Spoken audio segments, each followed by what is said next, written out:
Disclaimer, we'd like to note before the start of this interview that the opinions about to be expressed by the guest on tonight's Gettin Salty Experience podcast are that of the guest and do not directly or necessarily reflect the views of the host of the Gettin Salty Experience podcast.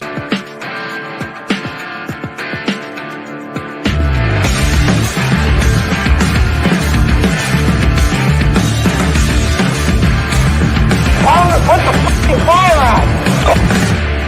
You're listening to the Gettin Salty Experience podcast.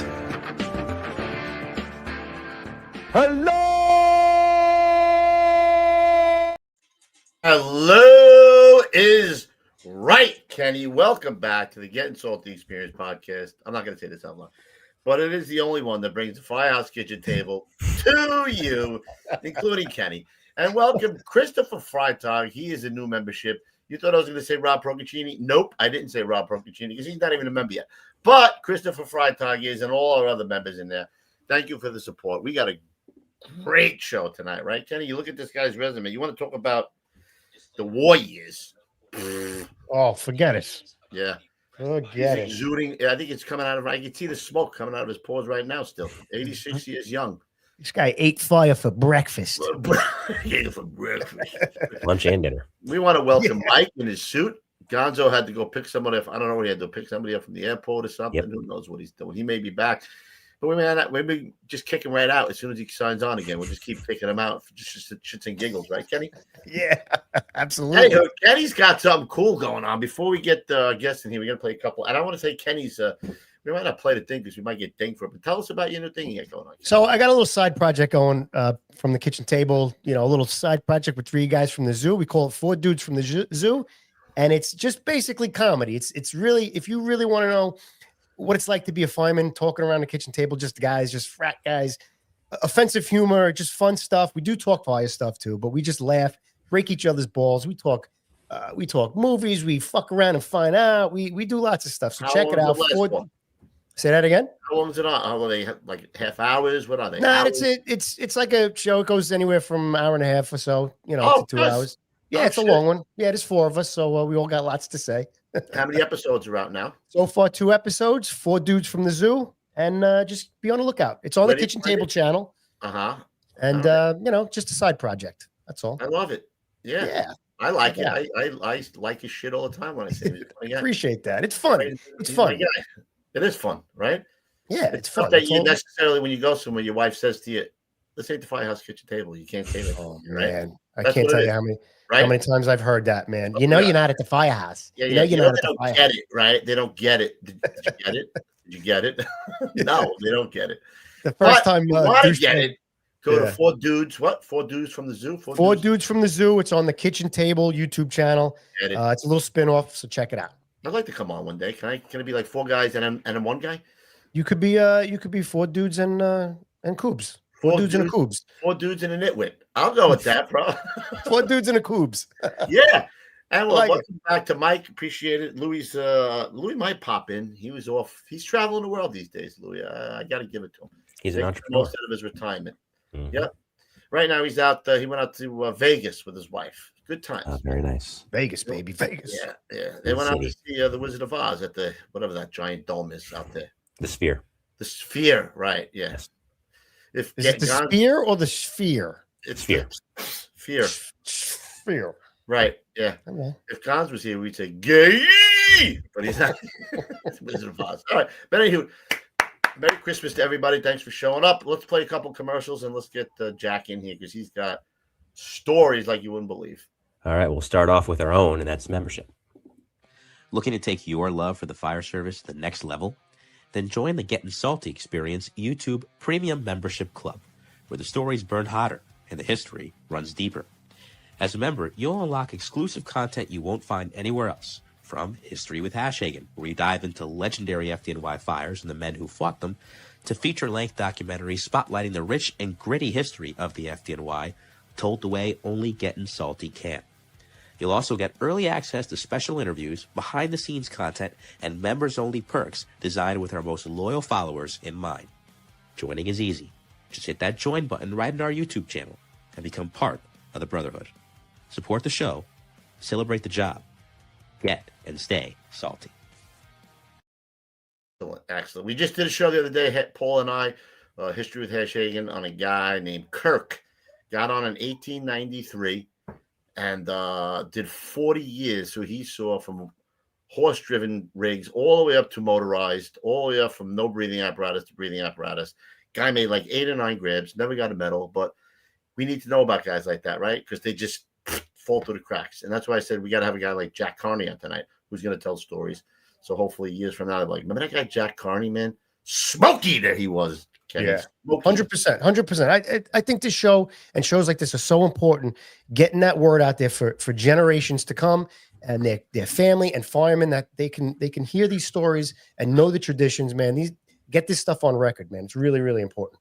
Yes, Absolutely. go check out the membership. All right, let's play the other one really quick. Yep, Vince from Armor Tough coming your way. Firehouse floors take a beating. Rigs rolling in, gear drop down, chemicals and spills every single day. That's why departments nationwide are choosing Armor Tough. Armor Tough epoxy floors are built for fire stations. Slip resistant, chemical resistant, easy to clean, and tough enough to handle anything the job throws at them. It's more than just a floor. It's a safer, sharper, and more professional foundation for your house. And here's the bonus. Armor Tough is an authorized dealer for Groves. So if gear racks, PPE extractors, or dryers are what you're after, you'll find them here. Heavy discounts apply for Gettin' Salty listeners. So install an Armor Tough floor and get Groves products at dealer cost.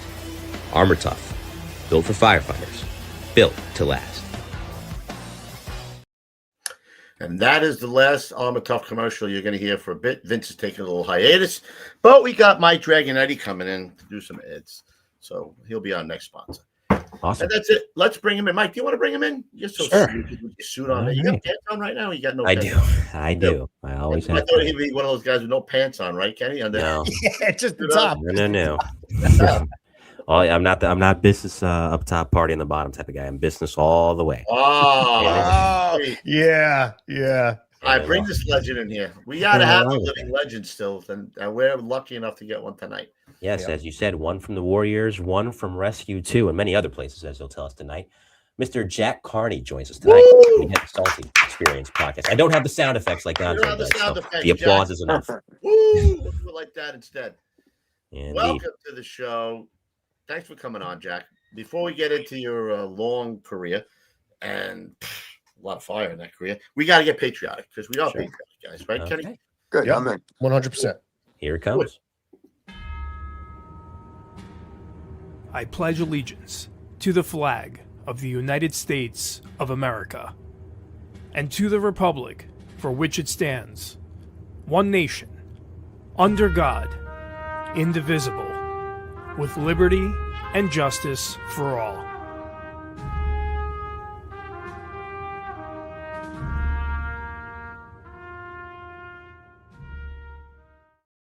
Greatest country in the history of the world, right, Kenny? Yep. I love it. I love that you guys do that, man. It's awesome. Jack, thank you for coming on, my friend. Let's set the Wayback Machine up. Crank it up. Crank it up, Mike. Crank up the Wayback Machine. He looks great, though, doesn't he? Look at the head of hair on him for 86 years old. Man. Crying out Pretty good. loud. Impressive. So mine. It, God bless. it No is. hair plugs needed. You didn't buy it? It's all natural, all natural. Excellent. All right, let's go back. John Jack Carney, date of birth 7/15/39. Born in Brooklyn, right? Yep. Bedford Avenue. Avenue in Park Place. Right. Well, who's so? Is that over by 102? No. Be 280, 132, Oh, okay. 219, Dean Street. Dean Street. We'll Yeah. get to that later, right? Right. Dean Street. Yeah. So did you come from a family of firefighters or No, not at all. big family? No. No family in the fire department at all. No, just at home. Any Oh. brothers and sisters or 2 brothers. yeah? What dad do for a living? I don't know. No? No, he was I don't know sure what's going on with him because we had he was died when I was 2.5. Oh my goodness. What'd your mom do then? How'd she take care of you and your brother? Welfare. Really? Tough bringing up then, huh? Oh yeah. Wow. Mixed Really neighborhood too? Tough neighborhood? Tough neighborhood? Tough neighborhood, yeah. Yeah. Yeah. So You're talking about it's got to be what the 50s that you were there, right? Going to school if you're born in Yeah. 35, yeah, the 50s, right? Oh, Chelsea, yeah. Chelsea Vocational High School you went to, Well, that was after. Yeah, that's after I graduated from grammar school, right? St. Teresa's over in St. John's Place, Mm-hmm. and then went to Chelsea Vocational High School. It was a interesting school. Right. We made zip guns, made knives. It Really? was a blackboard jungle. It was a junkyard. I guess Wow. you needed that for the neighborhood. Yeah. Couple of That sounds like You need it for the building itself. yeah. It's always somebody punching somebody. Really? Yeah, it was tough days. No doubt. All So right, not too far from Park Slope. There, you grew up, right? Well, I was more Bedford-Stuyvesant. Mm-hmm.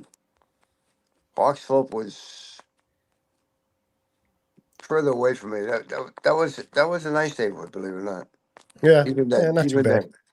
even then. you grew up there, right? Did you grow up there? I did. I grew up in Park Yeah. Slope, Windsor You grew Terrace, up- Park Slope. Yeah, but 280, 132 Yeah, is First right on the Street. other side of the park. It's like right off the. So it's not too far from that neighborhood. Oh, And so you're on the other side of the tracks. You're on the good side of the I'm on the tracks. good side. I was on I the hear good what you're saying. Right. side. 269. You can't even afford to live in there anymore in Park Slope. You can't buy No. those. No. No, I can't afford to walk through that neighborhood anymore. What, are you kidding me? Yeah. Even over there at Bed-Stuy, the brownstones, you can't afford those anymore. It's No, crazy over there. no. Yeah. So, I mean, do you see the fire trucks? What makes you like, I want to be a firefighter? What was it that got you? No. I took every civil service test there was, All right. and I picked. Yeah, I got picked on the police department, sanitation. I didn't take sanitation at all, but and the fire department, Right. and I took the fire department. And that was it. I had no friends, no nothing. Never went to a firehouse in my life. Never went to a firehouse. Were you married at the time? No. No. Yes, I was married. You were. You still living in Bed-Stuy? We were living in Church Avenue in Flatbush, a little bit of I know where Flatbush. that is. Yeah, Yeah. yeah. Yeah. Yeah. And you So get basically, called- the fire department called you first, right? Kind of. What it No, was. they both called me, and then they were going to let me know. Both called me, and then I went down for a final physical with the fire department, and I took it. it could have went either way. Yeah, Oh, sure. yeah. Well, I did it later on in life. Yeah. I became a marshal. Oh, that's right. I forgot. We'll get to that. I forgot. Yeah. Right. What do you remember what the pay was in 1965? You got on in March 27th, 1965. Okay, every 2 weeks was $100. Every 2 weeks. Woo, man. You $5,000 a year. didn't spend it all in one place, did you? Right. $5,000 a year. $5,000. Is that when you had to go get your checks too? So you would send somebody for the checks, or was that still No, that was the chiefs drove around and gave the checks out every 2 weeks. oh, all right. Because I remember like That's another story. They would send one guy to go get the checks, I think. Oh, yeah, they did that also. That's it. That was a story because what they did was everybody met at the pub. So that's how it. I like I like that story better, Jack. Yeah, everybody met at the pub, got their checks, and then spent a quarter of it before they went In the home. pub. Yeah, Nice. So you get assigned to Engine 7. That's in Manhattan, right? 7? yeah, that was a mistake. What mistake? How mistake for Well, you? Mistake? I had a lieutenant who really liked what I was doing and says, "Where would you like to go?" I said, "I want to go to Brooklyn." He said, "Yeah, I think you go to Brooklyn. We'll figure it out." I said, "Okay." The order came out. I had 7 injuries.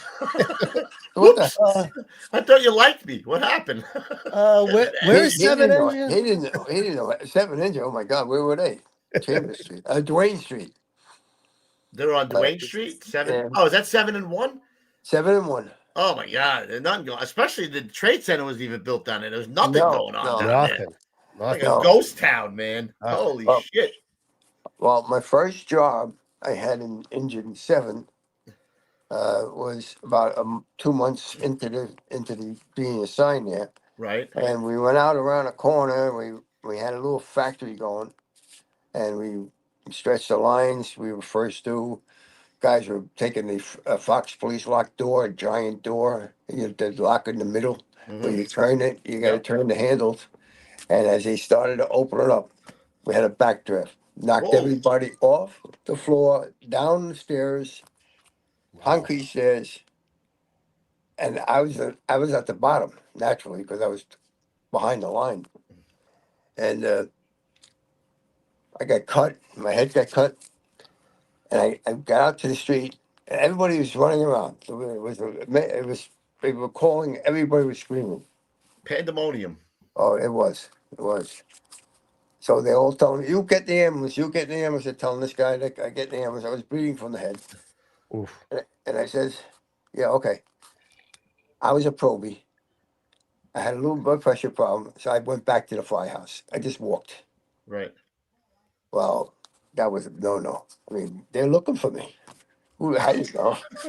Thought maybe you in the basement. Who knows? They were mad. The captain was mad.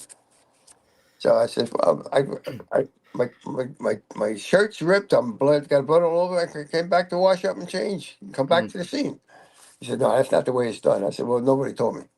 So that was how I got out of that. Now you knew from then Yeah. on. Yeah. When you first got there, I'm sure they have mechanical doors there. You had to pull them up and down with the chains. No. No. Metal doors.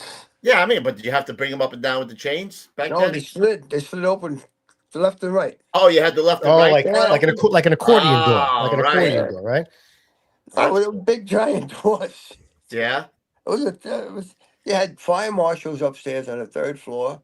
You had truck one that just got the new tower ladder, and 280 and 7 engine. Right. That was it. And then there was a couple other cars around. It was a good hangout. It was a bunk room upstairs on the top floor Ah. for a lot of people. I get it. Wink, wink. I got you. Yeah, So anyway, so you got to run. You guys got to open those doors, and then somebody's closing them. You just leave them open when you go out. we closed them. Yeah. Yeah, we closed them. Those are cool Yeah, doors. Yeah. Oh man. And you know. we had a CD pumper. You got to see it. It was like an old CD pump. Yeah. Yeah. Riding a tailboard with blue jeans and a rubber boots. Rubber boots, rubber coat. Yeah. Yeah. No mask. Yeah. No, man. Hell no. I was like, mask. What's a mask? Mask. What is this, fucking Halloween? You don't stay there long, though. I mean, crying out loud. I From got- March, you're out of there in June, for crying out loud. Yeah. Oh, no, you're out of there in October. No. Yeah, it says 6/12/65, and then you go to 2/19 and 10/23/65. Oh yeah, right. So How does that happen? 4 months. It happens. Just happens somehow. It'd be like that sometimes. No, it happens. You know. And Yeah. Lieutenant Gene Breckel, Right. Gene Breckel, whatever, what a man. He said, "Listen, I know you're only here temporarily." I said, "Oh, really? I didn't know that." He says, "No, you're here temporarily." He says, "But we're not the busiest firehouse, but we're the best in the city." I said, "All right, I'll That's remember all right. that." And I remember that they were terrific guys. Good firehouse. A couple of guys I grew up with was in that firehouse. Gallagher's. Pat Cleary was another great guy. So I had a short time there, but I had a wonderful time. Uh-huh. But I still wanted to go to Brownsville. I still wanted to go to 283. Right. Oh, that was the ultimate goal, 283? That's where I wanted to go. So, That's what I thought it was going there. right, until I pulled the switcheroo on you, and you wound up in Engine 7. Somebody wanted it. Yeah. Not you. Right. So you were still on probation when you got out of there and you got back to Brooklyn, right? Is that right or no? Yeah. Okay. The captain said, "You can't do this. You're not allowed to do this." I said, Yeah. "I'm not doing it. The order came down. I'm not doing it." He hated me.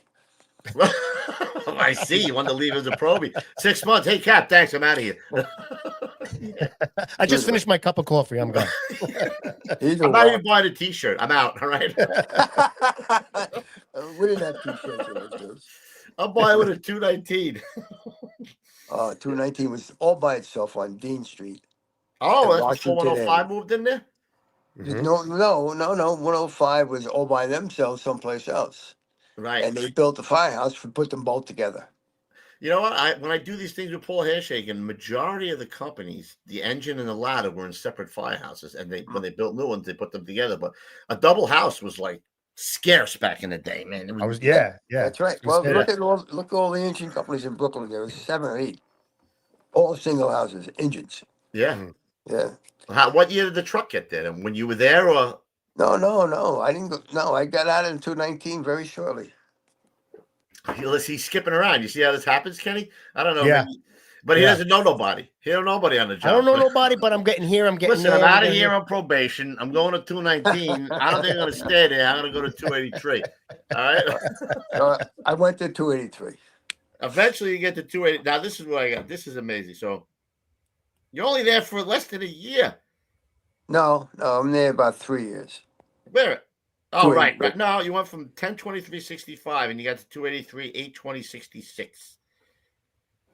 So you go to 283. What?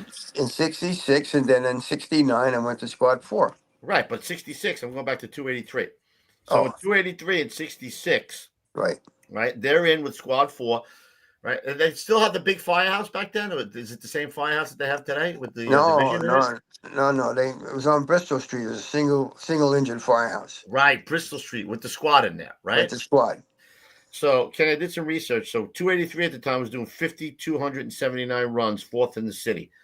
So they were doing some work, though, right? I mean, this is 66. I'll tell you, it was. I know you guys always talk about the war years, but the war years was fun. It's a myth. We loved what we did. It should be named the fun years. You didn't have any people. The glory years. People were knocking at the doors to get into those companies. 120, 231, Right. 283, Squad 4. They were knocking. You had plenty of men. How long are you in 283 before you catch your first job? Like 5 minutes? 2 days. 2 days. Yeah, He was there long enough. He was still in 219 when he caught his 280. He was bringing his stuff over from 219. He caught a job. Well, the tough part about that 283 was a while you couldn't get the nozzle. Wow, they were giving a nozzle to some Johnny who's been in 3 places already. Yeah. No nozzle. Jack Kelly, who I know, who I work with now, Jack, he's in the counseling service. He says, you haven't breathed enough air in this firehouse to get a nozzle. And then as early as I come in, 3 o'clock in the afternoon for a 6 o'clock tour, I would put my gear up on a nozzle and it would be on the floor. All the time. So how long were you there before you went to Squad 4? Did you finally get the nozzle or no? Well, I got plenty of work. Yeah. What happened was that I was there my second day. We responded around the corner, 10:30 in the morning, and I remember it well because it was my first DOA. And there was coming out the 3rd floor windows, heavy flames. We're stretching the line. Now I don't have the nozzle, but the captain yells, "Bring a mask!" He points to bring a mask. I said, "Okay." In those days, you open a box in the street. Right. Put the little, and you suit up and you throw it, you do the whole thing. And you're climbing up 3 flights of stairs, breathing, you're sucking air, and you get there and it goes, "Here's the mask man." They gave me the nozzle. I said, "Oh my God."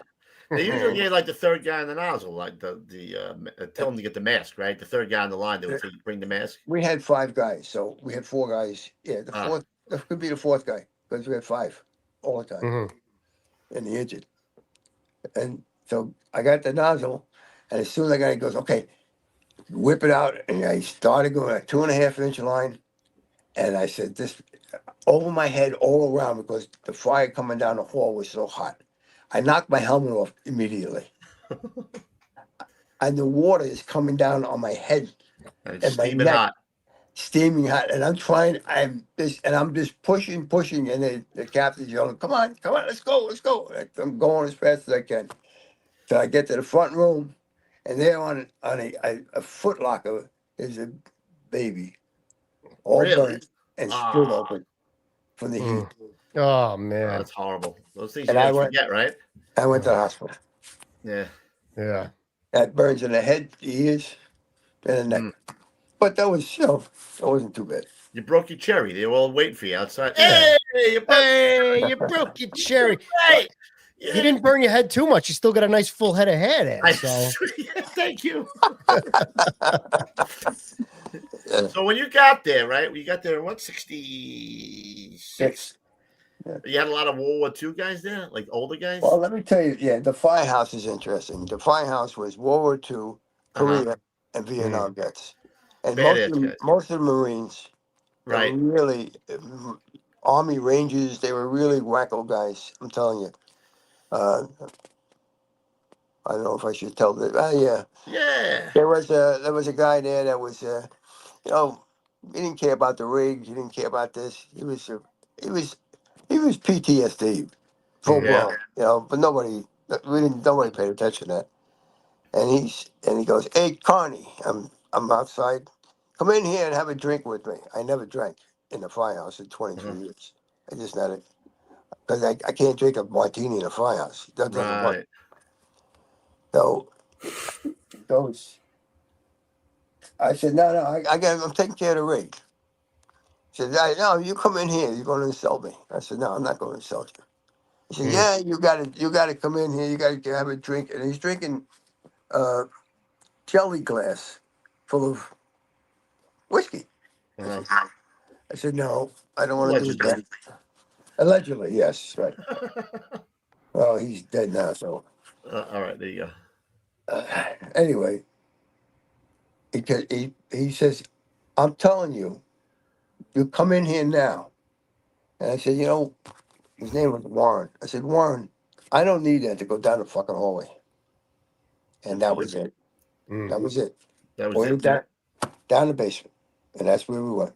Really? Wow. Holy shit. I didn't expect that, Kenny. Did you expect that? No, I kind of thought the guy would be like, you know what? He was kind of testing him a little bit. Yeah. Said, okay, you passed the test. But he was like, no. Now we're going. Now we're going in the basement. I never even for a minute thought he was going to say we went down the basement. Wow. Swing town, huh? Oh, yeah, that's the way it was. And the officers never, down there, the basement was pretty occupied. How'd you make out? He carried me up.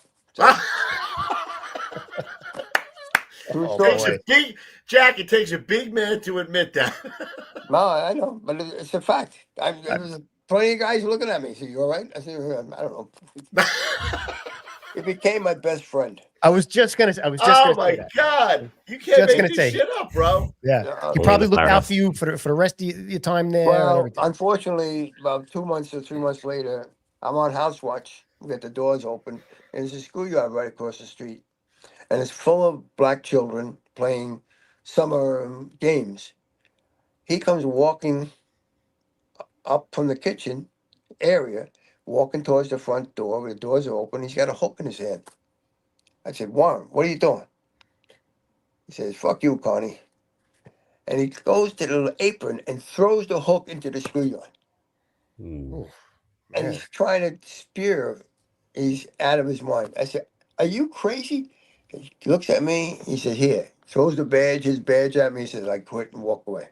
A year later, we found out he died. Oh, my God. Really? Yeah. He definitely had PTSD, man. Yeah. Crazy Squad was a tough place. We did 10,000. We did 10,400 runs the last night. We didn't get to that yet. I'm up to that. Yeah. Oh, excuse me. Sorry. That's all right, buddy. Jesus. So you squad 4's in there with you, right? Yeah. So 283. How does squad operate back then? How does squad 4 operate? They go. It's just basically like a bread van, right? Like a bread wagon. Well, it was a bread wagon at first, but then you get a pumper because it was. We would run out the door and we would get in and we had no water because you pick your bar. You can actually, when you go out the door, you can pick your column of fire those days. It was when you drove in at night, get off at exit 17 on Conduit, Brownsville and East New York was lit up. With fire in the sky. It was always like that for a long, long time. My kids always told they knew I had a bad night when they come home and they smell smoke in the house. So what makes you? Go ahead, Kenny. I'm sorry. Peer supports asked if you vomited after your first job.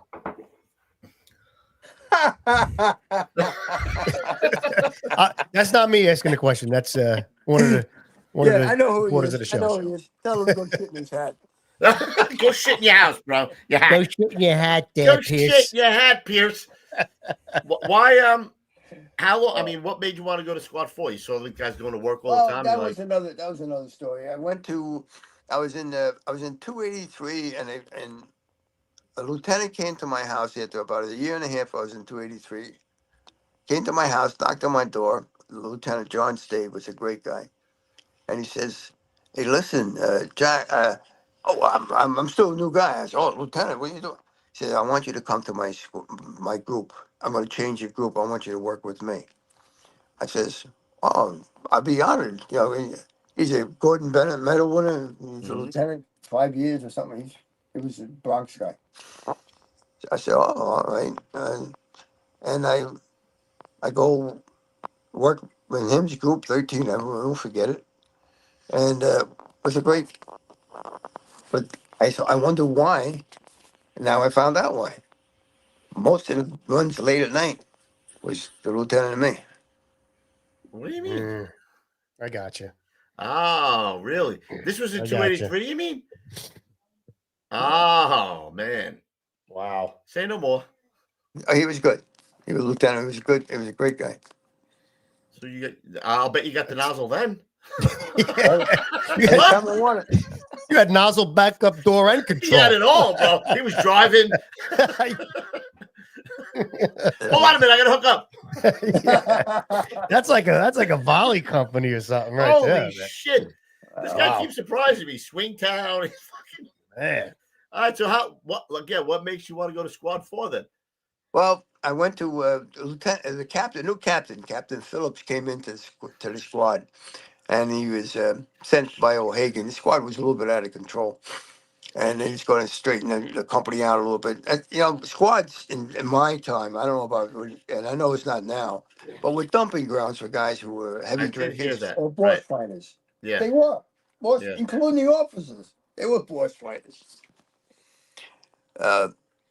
But great firemen, and you can't knock them. They were Right. always there. So what happened was, the captain said, "Hey, Jack, I'm having a barbecue, my house July 4th weekend or whatever the hell it was." He said, "I like you. I like you to come.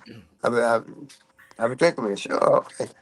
So I go there, and there's the guys from squad, the guys from some from 283.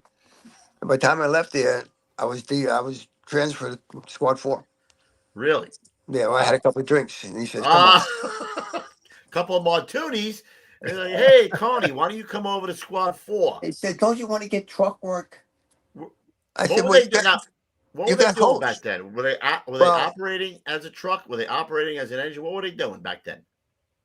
first two boxes, they were truck because 120 and, well, who we had? 120, 123, they were busy elsewhere. So sometimes the engine was by itself for a while.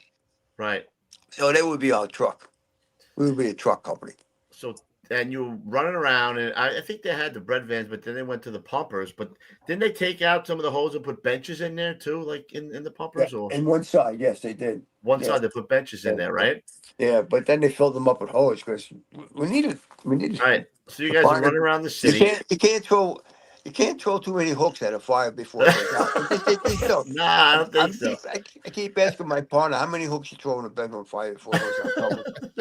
So you guys are basically doing almost just about 10,000 run. And 10,401 to be yeah, in exact. 69 you're doing 8,500. So Yeah, and then in 70 you do before that you're doing like 10,000 runs. yeah. So you guys are running out the door 10,000 times a God. year. Can you imagine, Kenny? Oh my But God. majority of them are fires, right? I mean, you go into yeah. fires. Oh, Well, to be honest with you, we had vacant buildings. We had Right. false alarms, but the vacant buildings were our training ground because we didn't do drills. We Right. didn't do drills. We couldn't do drills. We didn't do BI. We couldn't. So you do 20 runs a day. You do a couple of fires. Yeah. 25 to 30 runs a night. You do 2 or 3 fires. Holy shit. And that's the way it was. You could never do a 24. It's Oh, impossible. you get your balls beat in. How you doing at Oh, 24? Can you God. imagine? Yeah. It's Well, there was impossible no, back it then. was, matter of fact, there was no 24s. They wouldn't allow it anyway. You're doing like 50 runs in one Yeah. tour. How are you gonna do? It's crazy. So, God.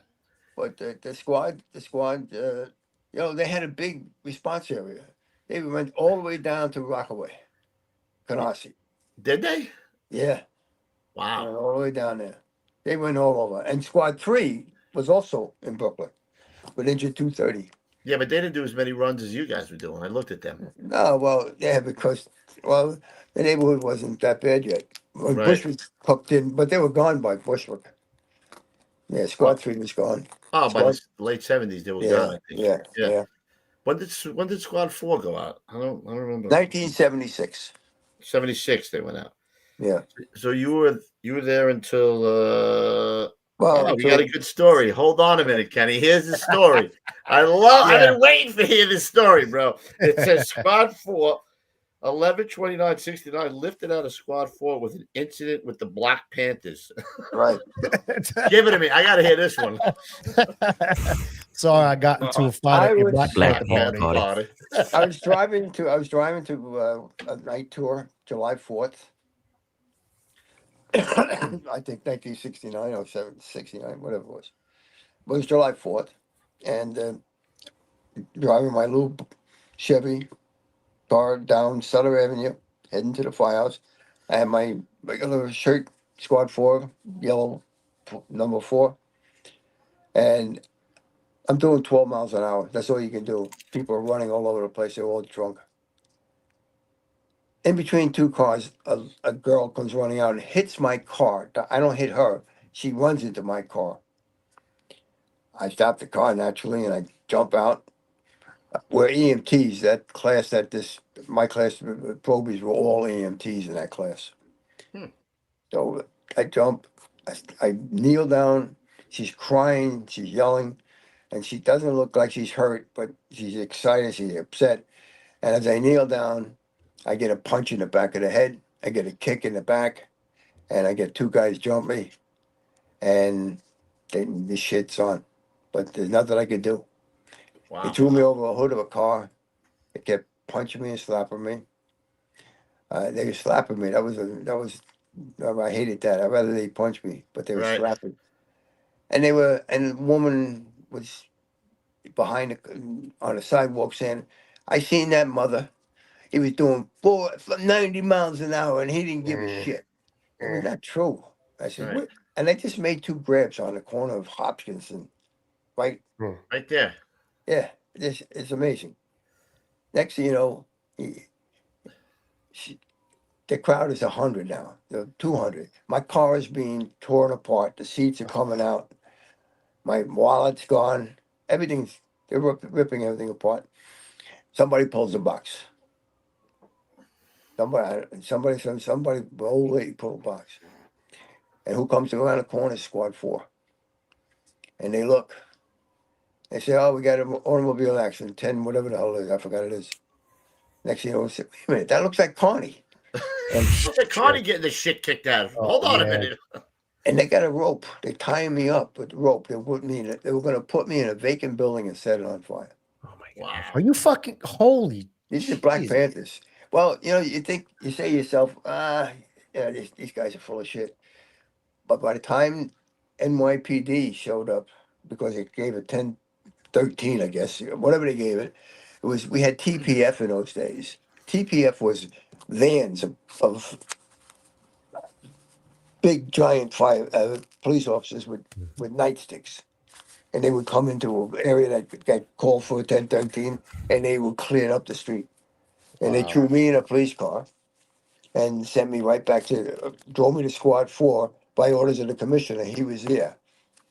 When I get to Squad 4, no, first they want to send me to the hospital afterwards. I was all right. I was just banged up. So what happened was the commissioner's there, FBI is there, Nassau County is there, PD, BSO, or I don't know what they called them then. I don't know if it was BSO.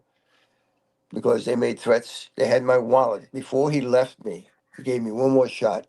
He said, yeah, my driver's license. He says, we're coming out to Bethpage. You're gonna burn your motherfucking house down and your wife and kids. Holy Wow. shit. They and the FBI, everybody took it very, very seriously. Holy. So with that, I was lifted out of Squad 4 that night. I was sent locker and all to ladder 170, and for the time being, no onions can no order. My order is the commissioner. He's right there. You do, and he looks at me and says, if 170 goes out of quarters and makes a right into Brownsville, you get off that rig, and a guy from 257 will take your place. Period. I don't want to hear it. So they were doing it basically for your safety, though. It's not like Yeah. you're getting lifted. Yeah. No, Right. no, it was for my safety. Yeah. Right. So I went to 170, and I got home that next morning. And, no, I didn't say anything to my family, but there was FBI on one corner with 4 guys in a car, and they had shotguns, and it was Nassau County PD on the other corner, unmarked cars. So nobody of color, so to speak, would be driving down my block. Right. Wow. And they did that. And I just went to work at 170, and that sign there, you don't see it on it.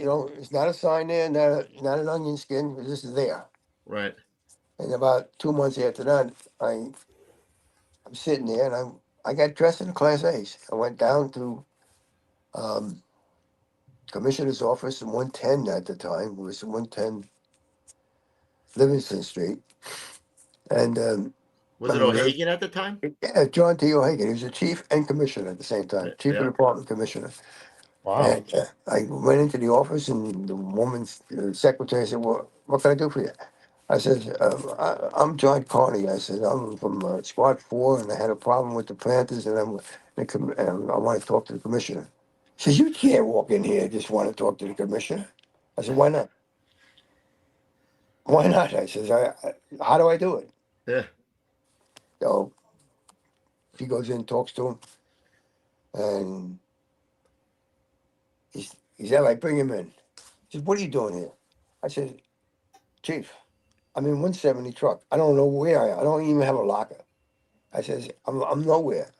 He says, "I got you scheduled for engine 314. 314. Yeah." He says, "On the city line, you'll be right next to Nassau County." Yeah. I said, "That's not fair. Hmm. You can't do that to me." I says, "You see, I went to 283 and went to Squad 4, 219, 283. You see where I'm going?" Right. So he said, "Go outside, sit down." And he comes back out. I said, "All right, go to, yeah, I'm sending you a 111. Oh man, I feel bad for you. Yeah. Yeah. Great, I'm gonna great send company. you to 111. Great company. Yeah, it was a great company. Wow. Well, he went to talk to the commissioner and the chief. That's like the player manager, like Pete Rose was, right? Or Bill Russell, Or Bill Right. Russell. Play manager. Yeah. Wow, that's some story. That's great. Wow. Unbelievable. Incredible. These are like bombs he's laying out there. Oh, know. like I Going mean, down to the basement, to the Black Panthers. this is a book. This is a movie. I swear to these, God. yeah, Mhm. for sure, man. These Yeah. stories are crazy. Yeah. Wow. So he gets to 111 in 1970, bro. 1970. They you weren't got doing it. the work back then, right? No. They were. I know. I'm being Christ. sarcastic. They had those little apartments above in those brownstones. Oh my God. Yeah, a lot of The brownstones. maid's quarters, they called them. Holy Christ, you couldn't stand up in them. Yeah. They were good. How were they when you got there? Were the guys? No, they were good. I mean, I talked to some great guys. I mean, Yeah. Who were some of the Really? guys in 111 when you got there? Bobby Schaefer, Hmm. Tim Conway, God, Mungo. Mungo, I don't know his real name. He used to always collect all those. Mongo like Mongo. candy. He used to after the fire was out, he used to take all the beautiful fixtures that were all stained and burnt, but take them and shine them up and sell them as antiques. That's how he Yeah. bought all the brownstones, right? Oh, Yeah. oh, Now he's yeah, I rich. can see, I can see that. Yeah. Yeah. Now he was a funny guy. They were good. They were good guys. It was a great company. Nut I house, mean, they actually were rated like #1 truck for the right? amount of times they dropped their stick went up. The stick went up almost every job, every Right. place. They were So you're good. catching work. You Yeah. weren't unhappy that they sent you on a level. We'll say that, right? No, I was happy. I was fine. I was Yeah. no problem at all. But then what happened? I got a detail to rescue too, and we were in the same battalion. You didn't have SOC in those days. Right. I got Right. detailed to rescue company too. And then I walk in and the lieutenant says, "You got the can?" I said, "Fine, no problem." And so we go out to little runs, couple of runs, like local, because Rescue Two in those days only went out on on a second alarm. Right. They didn't go like now. They Now, only, they now they only go on to went, 1075. They went from second alarm, then they went to all hands, and now they go on to 1075. and many phone calls never go out the door. Well, yeah. If they hear that, Yeah. Fred Gallagher did that anyway. Yeah. Who was the captain there when you got there? Marty Lawler. Okay. But the officer was Dick Hamilton. On your detail, you mean? Right. Yeah, he was. On my detail, the officer was Dick Hamilton. We get called out at 3:30 in the morning to a fire in 3 Battalion, Bay Ridge, and we rolled in and reported into the chief. Yelled, "Dick knows him. Get a line, back up the engine on the. They're stuck on a staircase. They can't make it up the staircase."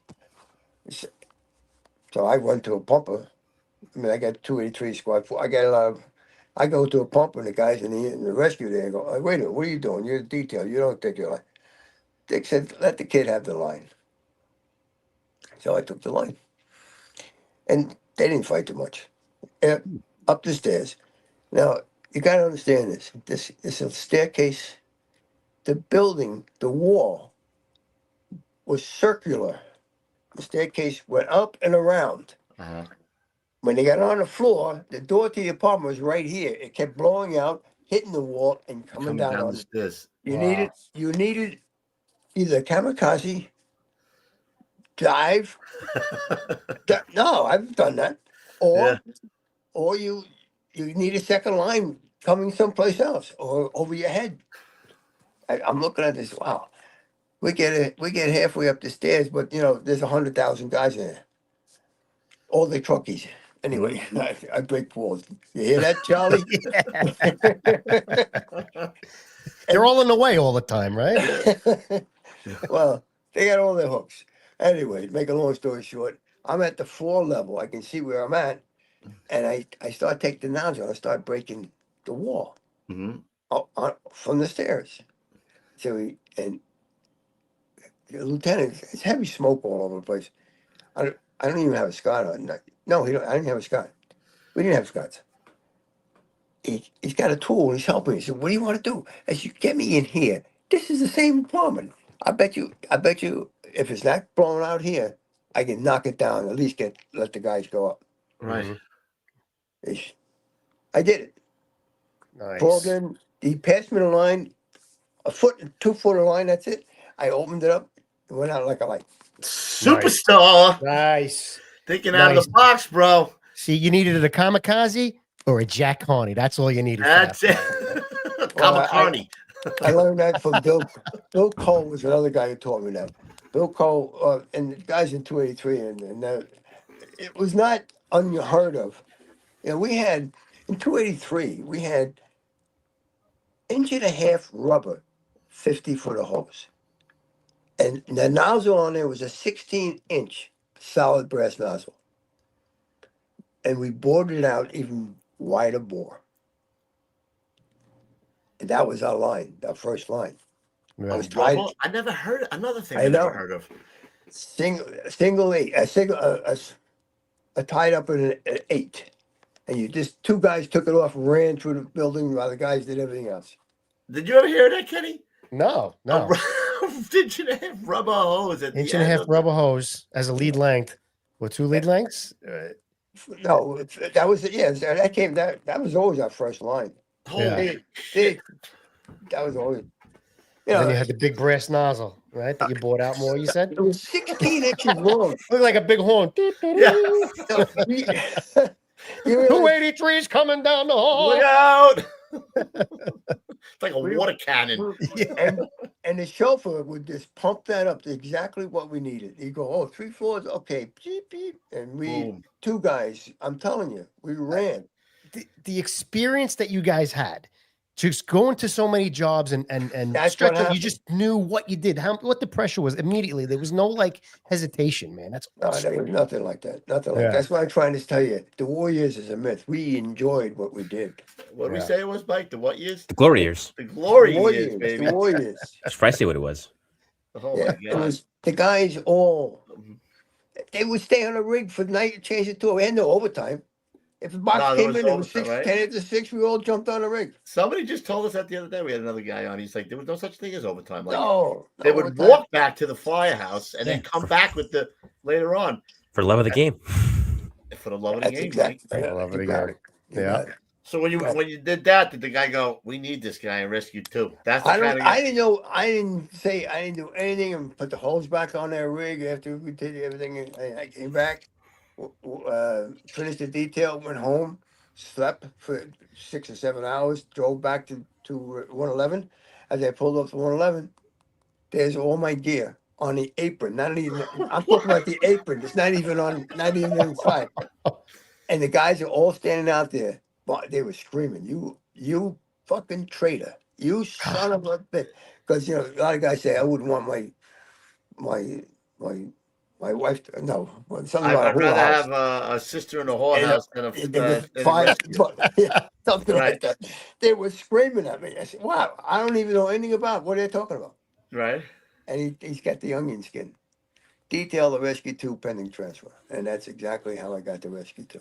Wow. You didn't even know. You didn't have to go there and ask. You didn't have to kiss the ring. Nothing. You went there right away. Well, He was I like, did go "This to- is my I didn't- resume," and he put a fire out. I don't know if you were the guy. I know I was the guy who fucked up the Black Panthers. I don't know if you know that. Oh, by the way, the Black Panther guy, I got a call from the FBI about a year later, and the Black Panther was, he turned into the L something, Lebanese something, another group. And they were- FALN. Yes, they were Yes. trapped. They were trapped in a Pennsylvania rooming house, Mm-hmm. and They're Puerto Rican. and they were trying to get they were trying to get them out of the house. They were surrounded and shots fired all over the place. So they dropped a couple of tear gas bombs onto the building. It went on fire. Right? Wow. We called The you. guy, and said the guy what? with the guy with the gold tooth that beat the shit out of me, burned alive. Ah. Wow. Oh, that was boo-hoo. horrible, Oh, man. That's terrible. Mike, I'm Break it by impressed heart. with your history. That's awesome, man. Dude, You know, I'm saying the same thing. I'm like, how the fuck does Mike know this shit? He's Yeah. pulling shit out of his ass all he was over like, the place, bro. Puerto Ricans, they tear gas, burn the house down. I'm like, what? They were active in the Oh, 70s right, yeah. with Well, numerous bombings throughout the 70s and years. That Hearst daughter, the girl, Patty Hearst? Patty Hearst was with them. Not Yes. not for that, but she was with them. Right. Yeah, she Oh, was see getting- that? Right, Bullshit out of right, My ass right. now, bro. See that? Mike's not the only one who's got history here, bro. Boom. Boom. Dropping Mic drop. history bombs. Well, All right, so yeah. So so they throw your shit in the apparatus falling like, I guess I'm going to rescue too. Get in your car, you drive over to Carlton Avenue, right? Because they were 210 at the time. that's 210 right. ends, right? Right. And you're there. You're there for quite a long time. But who were some of the guys Yeah. that were there when you got to rescue too? They had to be fucking Well, superstars. it was a really a tough beginning for me in rescue too, because who was I? Who Right. did I know? They kept asking me, "What do you do?" I mean, you got to understand, rescue in those days were riggers, welders. I mean, they were mechanical type of people. They were engineers, and they were like, one was a diver, a deep sea. Well, that was a lieutenant. Right. He was the most decorated. He was the most decorated officer at the time in the job. Who's that? I just said his name. It'll come to me. Pritchard?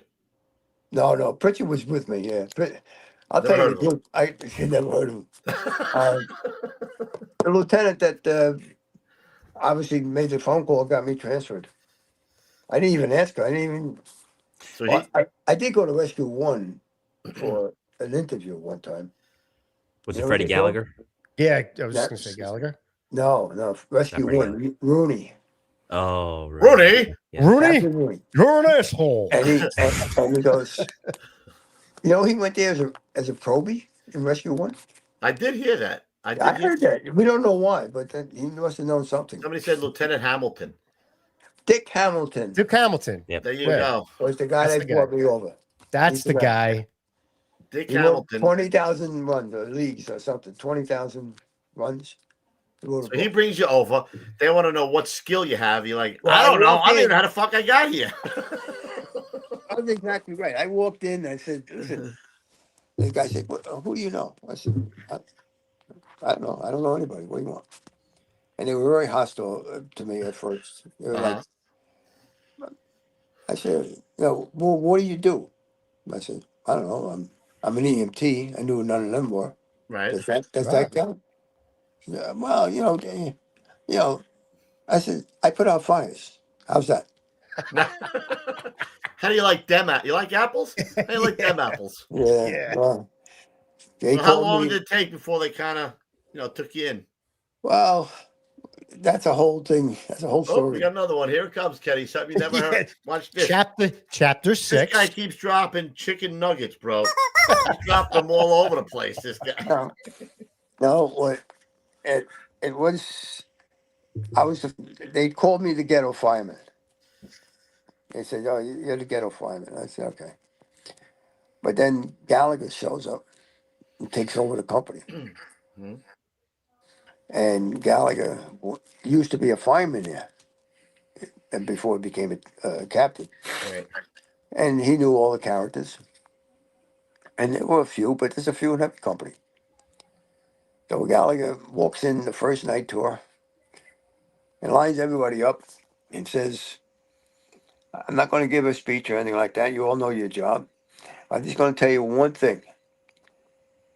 If you're trapped in a building or you're on a roof and you have to jump, if you're going to scream, you cover that front piece over on the way down." Jesus. That's exactly what he said.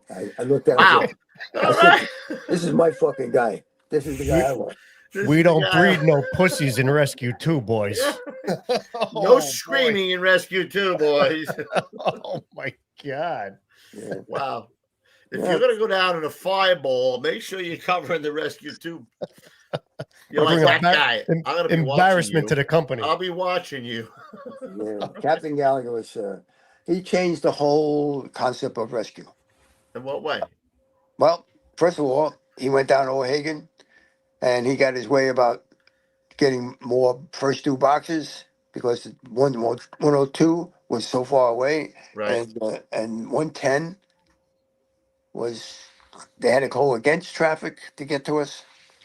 So he wanted all those boxes, and then he also got us to go on 1075s, 1030s first. That's where we used to have 1030s. Right. It used to be, in Brown's rule, there was no 1030s, nothing. They said, fill out the box.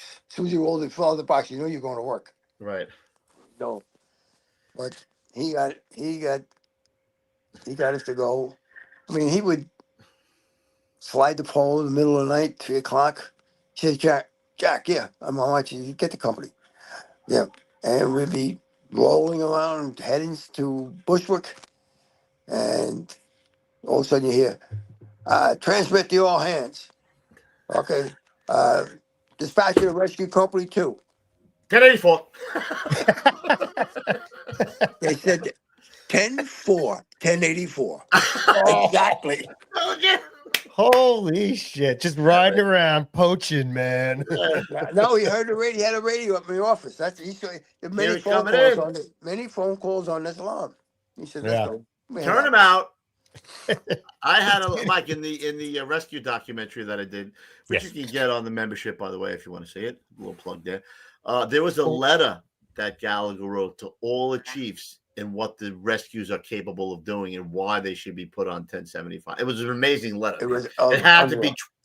be like 20 pages long, what their Really? capabilities were. Yeah, and he sent it to all the chiefs. Mhm. So Changed Oh everything. no! But let Yeah. me tell you something. I worked with him exclusively. uh-huh. I've been in 3 collapses with him. Wow. If you're trapped, you hope he was working. That's the guy you want coming for you, right? Oh, he will come. I'm telling you, at the expense of I don't care what, but he will come. I had Hmm. the E&P fire with him. I had the shoe store fire in Brooklyn, the 4th alarm. It was I had a 2.5-inch line going up the back metal fire escape, and the windows in one of those big factory type windows, and fire's coming out both windows.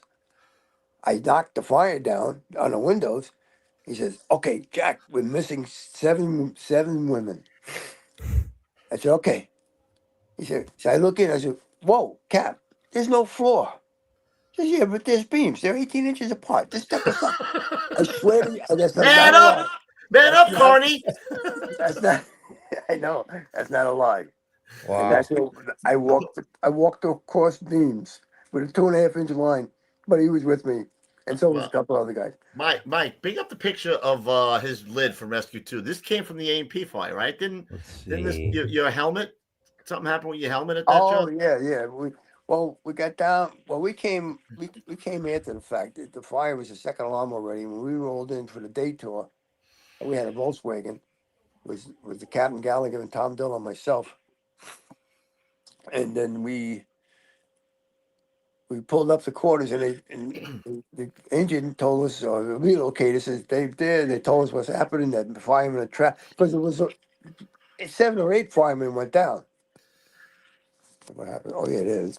There's the helmet. 7 or 8 firemen went down, and what happened was they had a fire in a refrigerator, one of those display refrigerators that for about maybe 20 feet long, and you pick out the meat and stuff. Well, they had smoke coming out from underneath it, and they fought with 2 or 3 fire extinguishers for about 30 minutes or 40 minutes. The EMP finally called the fire department. After 30 minutes. Yeah, and when they got there, Pete Bondi, the master firefighter, Pete Bondi was walking in. He said, and he told me that after at the hospital, he tells me, "I'm walking in, Jack, and all I see candles, cans of food, just all of a sudden falling off the shelves." I said, "What the hell's going on here?" And they're falling, and I see, and I see the casement is. The refrigerator is seeping down. It's a collapse. He yells, collapse. Holy shit. Jesus.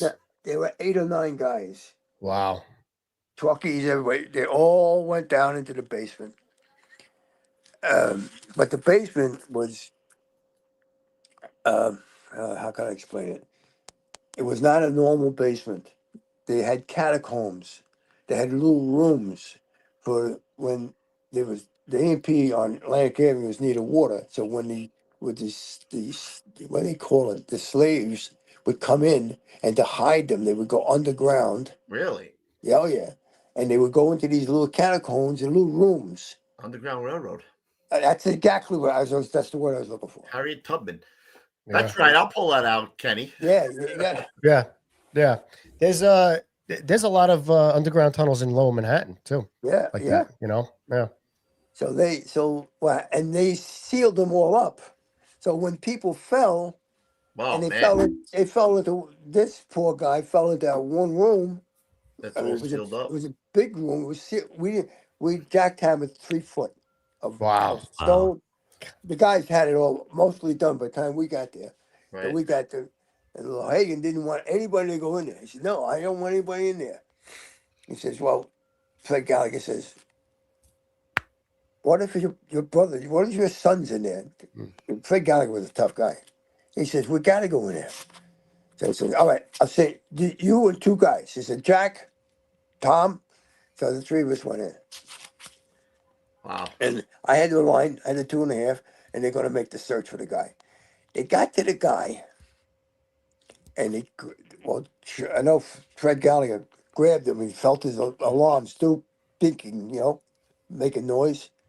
And he said, I got him. All of a sudden, the air conditioner from the roof of the A&P fell through the floor on top of us. Oh, And it lit up shit. the whole place. Just lit up everything. So what they did was, I knocked my helmet off. It knocked me down. I lost control of the line for a second and picked it up and I yelled. I opened up over my head. I yelled, here, here. I had my flashlight. I was screaming for those guys. So Tom goes past, taps me. Fred Gallagher passed, taps me. Then a third guy. I said, who the hell is he?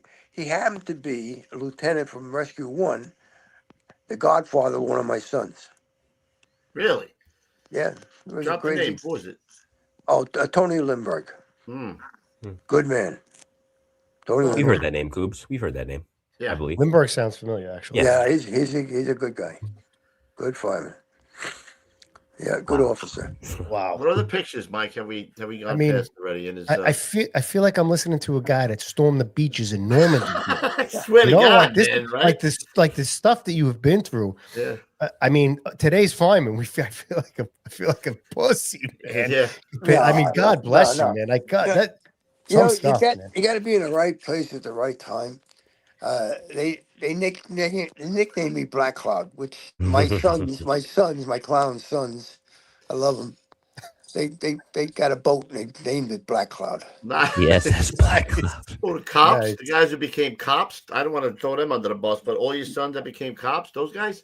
Yeah, they're tough Marines, man. Let me tell you, first sergeant. I'll give him a slide then. Yeah. I did hear good things about him from the guy who gave me your name. They're like, his sons are Oh yeah, unbelievable. no, they're quite a characters. They are. They're good men. Yeah, he told me if the world comes to an end, you want the Carneys in your corner. You want to be living with the Carneys if the apocalypse happens. I'm like, all right. They got enough weapons to handle everything. QC Beast asked, "Is that the A&P Charlie Sanchez fire?" I don't know what that- Yes. Oh. That poor guy. Mm. He was a basket case. He never came out of rehab. He was always. Yes, So here's another question. Did Jack Carney know John Dillon or the lawsuit episode at Rescue 4? I don't know what that means. Well, I know John Dillon because I Yeah. went to Rescue 4 and he was there. He was one of my officers. All right, so we'll wait to get to this. So, Yeah. any other remarkable fires that you can remember in Rescue 2 that you went to before we moved to 4? And we'll figure I'm out just what. going to pull another one out of my hat. Yeah, let me pull another major disaster out of my ass here. You got his pictures too, whenever you want to go to them. What do you got, Gun? I mean, Mike. I get the tank fire in Staten Island, 40 dead. I was Oh, there. Wow. What tank fire? The one where the guys Tank fire. fell into the tank? No. What one? Different one. In Staten Island, they have tanks underground full of LPN, Yeah. liquid nitrogen gas. And it was a football field in circumference, Right. 11 stories down. And it was all scaffolding where 40 guys were in there cleaning the caulking on the side of the football field walls Right. of this tank. They were cleaning it because they're going to put another chemical in there. Oh, I just lost you guys. No, wait, you're there. We see there. you. I'm that. Yeah. I don't see Yeah. you. Yeah, We just showed a you don't picture. see us. I don't see you. That's okay. How about now? Yeah, you. I got you. Okay. Okay. So this happened about 1:30 in the afternoon. The tank is made. All those tanks in Staten Island, if you ever drive by and see them, they're a concrete dome on every tank. Right. And the center of the dome is about 10 feet of concrete with rebar. And what happens is when the explosion of a chemical happens, the top blows up, the sides fall down, and the concrete dome comes back down and stuff out the fire. But unfortunately, there were 40 guys there on scaffolding that, well, when it blew up, they were gone. So, Holy shit. so Lieutenant Cole, Didn't guys from Rescue 2 make an entry into that tank though? me and Lieutenant Cole. I knew Wow. two guys made an entry into that We tank. didn't get there. No, it looked good, but no, truthfully, no. They put us in a crane in a Right. metal bucket. I got a 2.5-inch line, and Lieutenant Bill Cole, great man. He says, "Lower us down." It was so funny, and I said, "Are they crazy? They're going to put us into 10 stories below ground. The fire's 10 stories above ground already. They're putting us over a big crane. We get this over to the center of the tank, the flames. We start to melt." He said, "Get us out of here, get us out of here." I said, "We never, man." He Fucking was rope. hoping, we were hoping to be some people, collapse. Maybe somebody's. No, nobody did that. Nobody. Jesus. It took us 5 days in water and rain and cold I February. wanted to roast you like a marshmallow. I was just, This was just thinking that. 1973, Jack. Yes, Yes, 1973. February of 1973. Thank you very much. And we used jackhammers all day and all night, and torch to cut the rebarbs, and we find a bar, we find a body, we find another body. Oh, We had man. pine boxes all over the place. These guys live for 100 fires. Yeah, I'll she's, say. she's That's right, okay. man. Yeah, no doubt. No You're right doubt, on, Jose. Sure, You're right on. Wow. So let me see. You're in Rescue 2 from 71. What makes you want to switch over to Rescue 4 in 77? I was going through marital problems. Right. I was working 2 jobs besides, Right. and the captain said, "Jack, I'm going to send you over to Rescue 4. You stay there 3-4 months, because Rescue 4 at the time wasn't busy. Now they're busy. Right. And then you come back." He said, "You need a blow." Right. So I said, "You know what? I think you're right." Because I was burning everything at both ends. So Right. I went to Rescue 4. I walk in the quarters of Rescue 4. Hi, how you doing? "Oh, one of Gallagher's rejects," or something like that. I said, "Yeah, I guess so." Well, how you doing? Yeah. Yeah, How are you? Yeah, nice They're greeting. breaking Yeah. balls. So we get a run. 9:15 in the morning. 9:12. Jump on a rig. I got the can, definitely. So I'm suiting up. "Hey, Brooklyn, calm down." They say, "Calm down. You don't have to suit up." Well, we turn the corner. It's a 1075, and a baby is missing it from the second floor. Mhm. I step out of the rig fully equipped. Ready to and off go. I go. Off I go. And I find the boy. Wow. Wow. First run. Wow. First run. Holy. First run, bro. Oh my God. Yeah, it's true Have you, story. Jack, have you gone to Medal Day? Have they put you in for something yet or no? Oh, I mean- I got. I got a class 2 and 5 class 3s. I got 3 medals. Huh. Man. I think we have those on your medal board, don't you? Didn't they send a picture Yeah. of the medal board, Mike? Yep. Yeah. Let's look for it right now. Stand by. Metal board. Dylan Ackerman. So the moral of the story is when shit hits the fan, give Jack Carney a 2.5-inch line and he'll figure it out. Yeah. Yeah. Or Yeah. lead length of rubber hose. Yeah. I don't know, one or the other. What was that picture? Oh, Say we may not have that one. The metal board, I don't think we had. That one wasn't sent. What was the over. one you just had with guns in their hand? What the hell was that? Let's go back to that one. It's the guy I shot in Reserve Marshall. What? Oh, well, we haven't got to that yet. All right, Mike, get out of there. Yeah, let's get out. Oh, wait a Holy minute. shit. Oh, Guys, never mind. shot That's not the somebody. metal board. We're good. Yeah, we don't have that one. we need a writer out there, somebody who can write books and get this guy's story in writing. What else you got in there? Mike's a writer. Mhm. Mike, you have any other things in there? Sure, we'll go in order. So this is the first one. 283. 283. Mhm. Nice. Back where, yeah. Mhm. No, Nice. that's I'm doing counseling there. I'm a peer counselor. That's my old house. So I always. Oh, you mean you weren't on duty in that picture? You look like you could, run the whole Ah, nice. There you go. I was on duty as a peer counselor. That's all. Yeah. There you go. There you go. And this one is from Rescue 2 and a few of the guys. Wow. Who are some of Pete these Martin, guys here? Billy Lake, Terry Oh, Hatton. That's Terry Hatton, it looks like. Billy Lake's in there and Pete Martin's in there too. Pete Martin. yeah, you got it. Yeah, yeah. Is you that got it. ILP and his kid? Yep. It's Yeah. a little Yes. John ILP. That's Look at Jonathan? Mhm. John? I think it's John Vigiano in the back, isn't he? Yep. Captain Vigiano. Oh Yeah. God, man. What Wow. a lot of Wow, legends what here. a crew, bro. That's like Hey, listen. That's like the all-star team, man. In Rescue Yeah. 2, we had Pritchard, Pete Bondi, Bobby Crane, John Thomas, myself. We can go anywhere. Speaking of Rescue 2, earlier on in the chat, Charlie Williams is in it, and he said, "You look great. Great seeing you on the show." Yeah. Charlie Williams, the guy who we're going to get on the show? That guy? Yep, that guy. That's I the love guy. him. I That's want the that guy. I want him. He's a good man. Here's our next one. Yeah. Oh, yeah. Let's see. You got Pritchard on my left. You got Tom Without Healy. the mustache?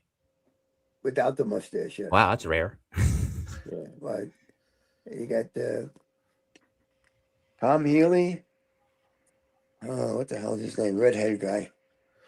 He went to 314. Oh, he took your spot, 314, when they wanted to send you there.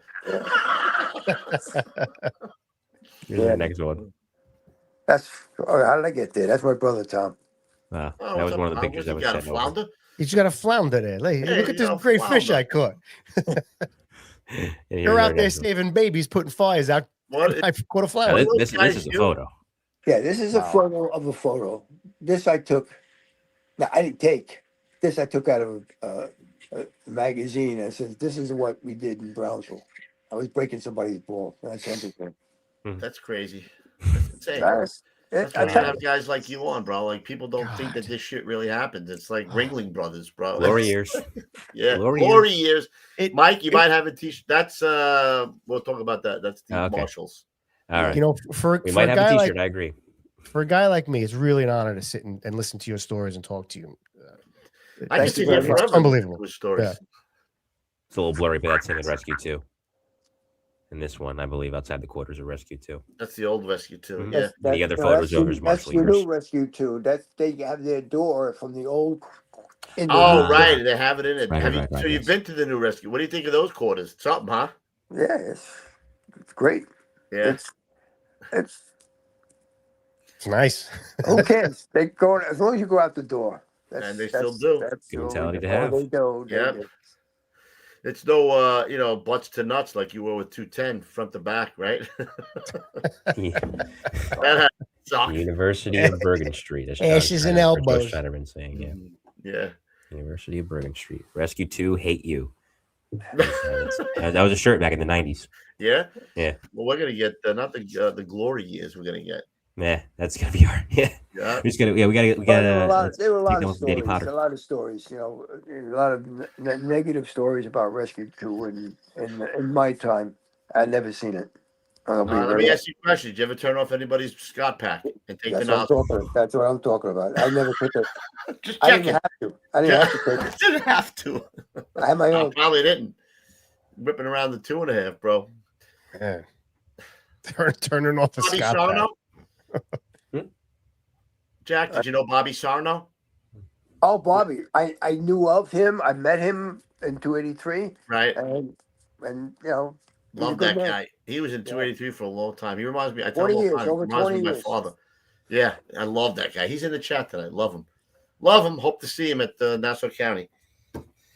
Oh, all right. So you're only in there a short time. You took the Marshall's test before you got to. When did you take the Marshall's test? No, Marshall's test. I was in 4.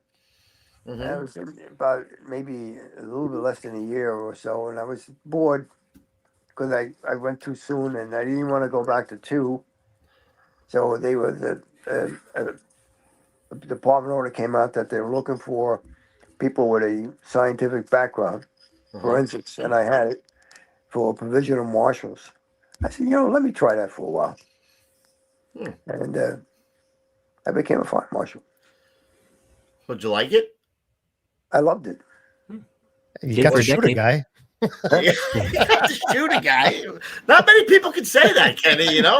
Holy No. Jesus. Nothing this guy says will surprise me, bro. Nothing Shot a at all. guy. I don't know. I don't know. That's when at the time I shot a guy. They got it on camera. Whatever. And that's the best part. Somebody got it on film. What's that? Oh, I shot a guy right there. Yeah, I will ask this before we put that photo back up. I mean, for certain guys of a military background, or maybe they were cops coming out before they came onto the FD, it's a little bit easier. But After all those years being strictly fire to transition to now doing the job with a sidearm, how long did it take you to get used to that? Yeah, that's a good question. Yeah. A week? That long? What the hell? Nah, I don't. It's hard to say. I enjoy the. See, I was an investigator. Mhm. I went out and did a fire in a building. If somebody messed with me, I had a sidearm. But one of the first jobs that we had that we involved in a shooting, my partner shot a guy 3 times. Not this guy. That's Bill Mulhall. That's another shooting. Oh, So God, but What was it like that, the Wild West back then? What's going on? apparently. it was revolvers. people were crazy. People were crazy. They didn't care. But this was on Union Street and between 4th and 3rd Avenue, July 10th, I think it was. I Mhm. forget what year. Uh, we responded to a fire where a woman called in and said that somebody set the house on fire. And the chief made it a 1041 code one fire marshal to respond. Me and this guy, Bobby Morrow from 103 truck, big guy, nice guy. We responded and I'm training him. I have a year and a half. He's got 3 months. I said, okay. And the guy coming out of the building, I said, what's this guy's running out? He's got no t-shirt on. And he's running across the street and they're all yelling, screaming, they're yelling at. I said, watch this guy. You got to keep your eyes open. He said, yeah, all right. And as we're coming down the block, we slow down. He comes back out of the house across the street and runs back towards the building. I said, whoa, hey, can I talk to you a minute? Where you going? And he says, fuck you. I go, okay. And he's got his hand on his right hip, Uh-huh. but it was a t-shirt over now, and he was holding something. Hmm. And I says, oh boy. I mean, we're very inexperienced. We did some stupid things because we weren't really trained the way it should be. And we told the guy, hey, fire marshals, police officers, stop. Get your hand away from your body. And he just said, fuck you, we can go up the steps. Now he's going up the steps, he's looking down on us. Every time I think about it, I'm just lucky that it wasn't a gun. But anyway, he gets down the hall. We go in the hall. The hallway is only wide enough for one of us to stand straight. The other one had a Kent. Like I'd be at his shoulder, he'd be at mine. It couldn't stand together. And he's walking down the hall to go upstairs. I said, stop. You can't go any further. Fire marshal, you're under arrest. And he just turns around and pulls a meat cleaver. Wow. Ooh. I said, oh boy. So I got my 38 out. Bob's got his 38 out. 2-inch stub nose, detective special, like we're Kojak, stupid. We were stupid. Stupid. Well, I didn't realize it until later. And so he sees the guns. I did something that you normally don't do. I cocked my gun. I said, the next one you're not going to hear. And he just dropped it until he dropped the meat cleaver. But he dropped it right by his feet. Mm-hmm. So as we walk up to him, I got my gun out. My partner said, you got it. Arrest him. You arrest him. I'll watch him. And guy won't turn around to get cuffed. He just won't turn around. But Bobby punches him in the stomach. I mean, Bobby's a big guy.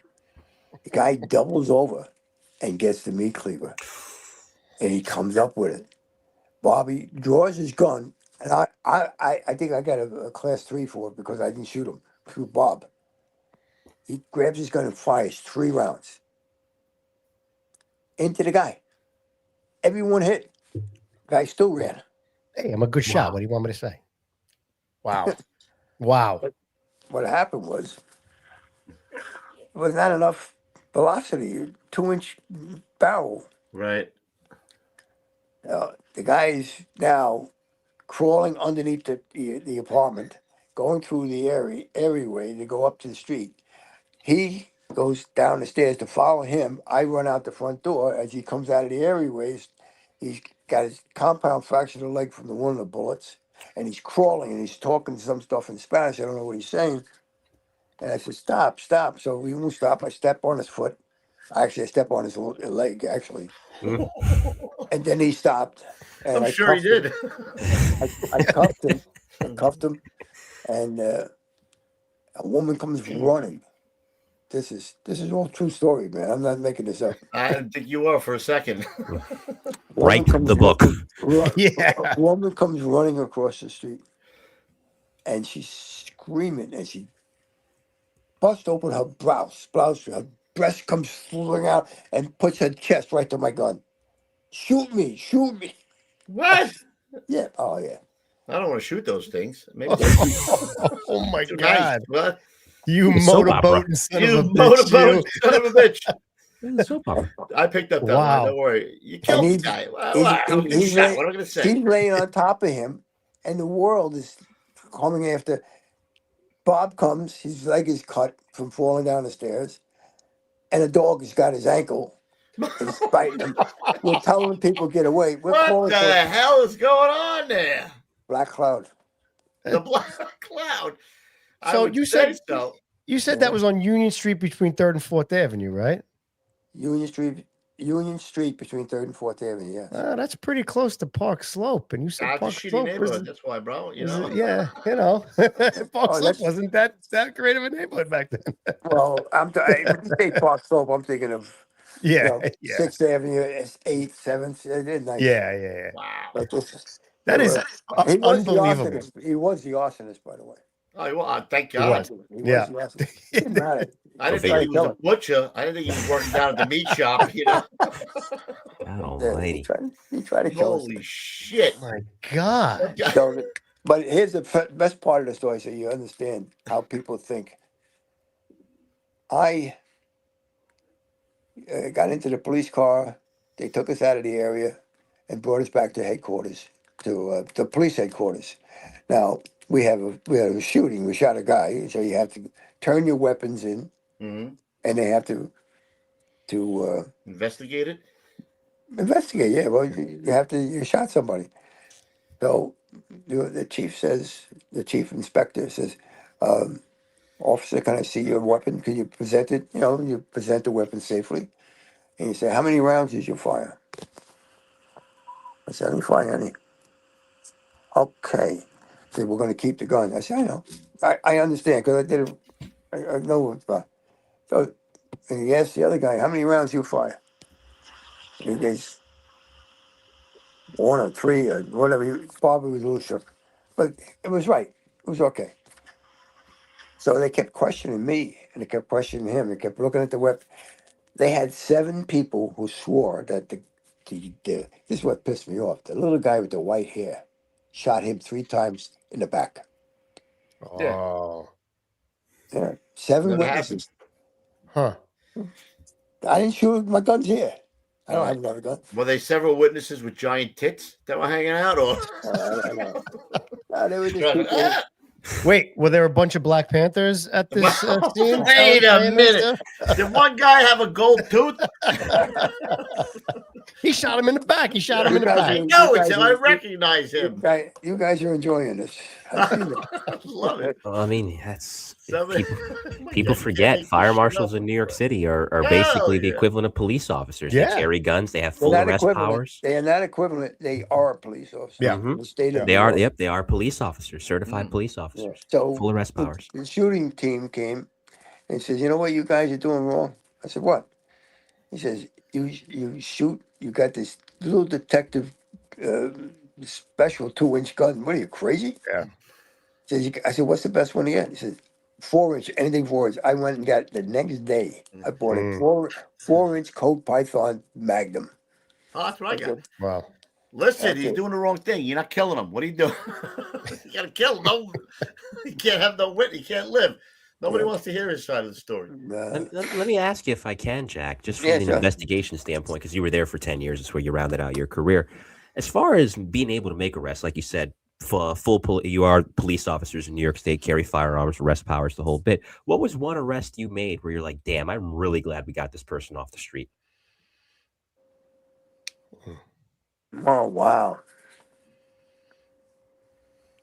If you say it's the son of Sam, I'm gonna fucking leave right now. That's it. I was there when he had the parking tickets. He was on the hydrant. No. Well, I got Great. I got a lot Yeah. of them off the street. It's hard to say. I got a lot of them off the street. I was It very is fortunate. time, right? At 77, for Christ's sake. Son of Sam. I was very fortunate. I was. You were. Yeah. God. You What a think? charmed existence. And Oh I mean my that in a God. complimentary sense. That was Hell yeah. As a matter of Some guys fact, have all the somebody's luck. asking a question here for you. Yeah. What is it? What was your Hellraiser. one fire that really made you have lumps in your boots? One fire that really scared you.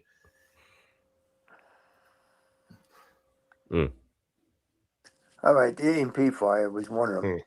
I Yeah. lost my helmet, and the other one was a fire on Myrtle Avenue where we lost a lieutenant, brand new lieutenant. Myrtle, what was that? That was Myrtle Avenue. Rescue 4 was there, and they called Rescue 2 to back them up. Can't find him missing. Brand new first tour for this lieutenant who came out of 290, I think it was. I can't think of his name. And so I was the 360 guy for Captain Gallagher. So he said, Jack, take a run. So I would go around the outside of all the exposures and tell them, okay, you got fire showing, you got cracks in the wall, because the fire's been going for a while. Right. And it was a not manufacturer, it was a supply store for drugstores for hairsprays, perfume, all the. The lieutenant died. That was actually Fresh Pond right off of Myrtle. There Fresh you Pond go. Road. There you go. That's it. My father was at that job. He got his ears burnt at that job. Wow. Yeah, That was the lieutenant's. That was the lieutenant's first tour first tour as a lieutenant. Really? Yep. Wow. Yeah, it had hairspray and old cosmetic shit in there. All shit there. Do you remember the year by chance? It had to be like. If you can find the name.